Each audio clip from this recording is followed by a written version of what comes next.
All right, gang. So here's how you you maintain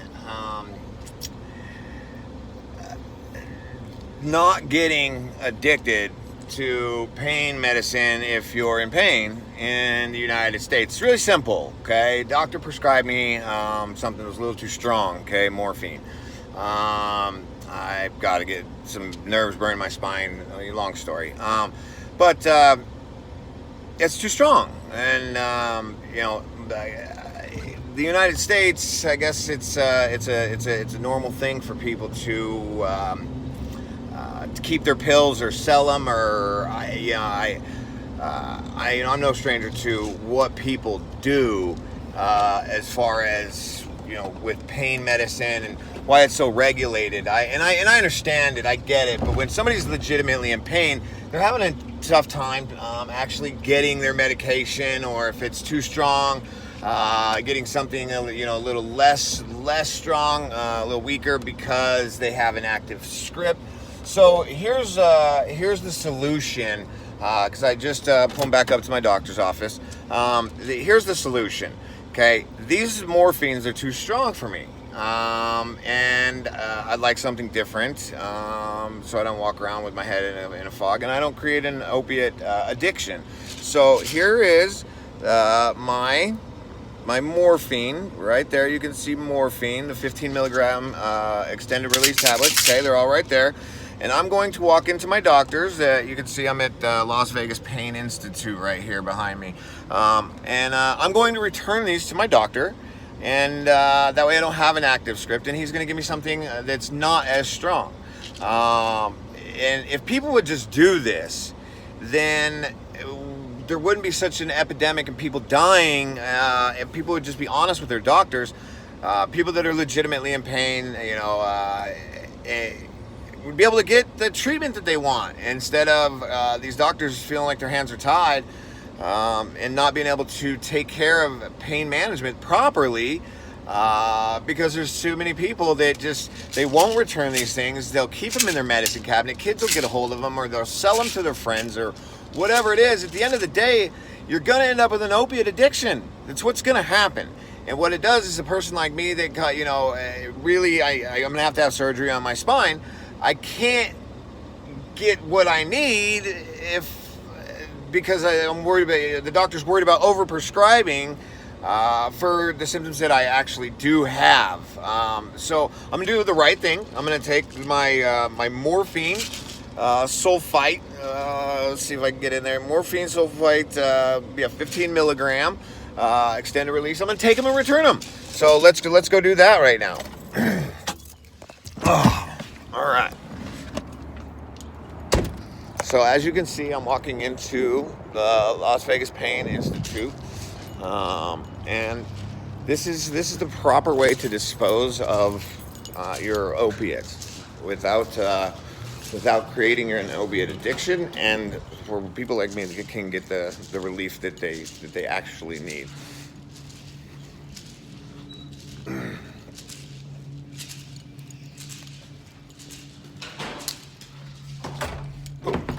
Can you buzz me in?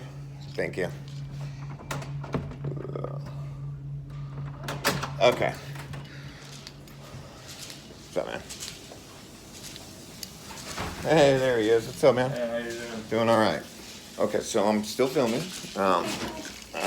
So we're inside the doctor's office, and like I said earlier on the video, guys, this is how you don't create an opiate addiction, and people that actually have pain or whatever don't have to deal with this nightmare. If you're prescribed something like morphine or something that's too strong for you, don't run around and sell it. First off, that's illegal. It's created such an epidemic where people are dying from these prescription pills. So much to where my doctor doesn't, he feels, and I can't blame him, he feels some kind of way about overprescribing, which I can totally understand. But as you can see, the little morphines, they're too strong. Maybe if my arm was cut off or something, I lost my arm, maybe I'd need something that strong, but I don't. So I'm wondering, kind of curious on how many people actually return medicines that are too strong for them. I'm betting the number in the United States is probably. I handed him mine already too. Did you? He gave them back though, because I'm probably gonna have that thing put in. Oh, So. there you go. Okay, cool. And she's got some sciatic nerve stuff, and you can't blame the doctors for being leery about prescribing. And don't get me wrong, there is doctors I'm sure out there that overprescribe. I'm sure. I've read many articles. I've lost a lot of friends to. I mean, come on. I was born and raised in the 80s, 90s, so I'm a 90s kid. So my generation is a bunch of lunatics. But at the end of the day, an opiate addiction is nothing to play with. It's nothing to play with, and I would highly recommend if you are not actually in pain, don't take them. I get it. People want to get high. I get it, but these are something not to play with. I've had surgery in the past. I had my arm sliced open. Maybe you can see the scar right there. It's shiny right there, and on the bottom it's a big long scar. They gave me something. I needed something really strong because I had a bunch of staples in my arm and stuff. But it could have spiraled out of control. At one point, it did years and years and years ago. But that's what the pharmaceutical companies are kind of counting on, is that to happen, is for you to get addicted to these things and to keep coming back and keep coming back. Well, I'd really, really rather not. So we'll hang tight and we'll wait for the doctor to come in. Hey, what's up? So I'm making my YouTube video. Do I just give these to you? I'm sorry? I'm making a YouTube video for my channel about returning opiate pills if they're too strong. So I'm returning. I don't want to go to the camera or anything. Oh, that's fine. I'm filming myself. Giving it to me.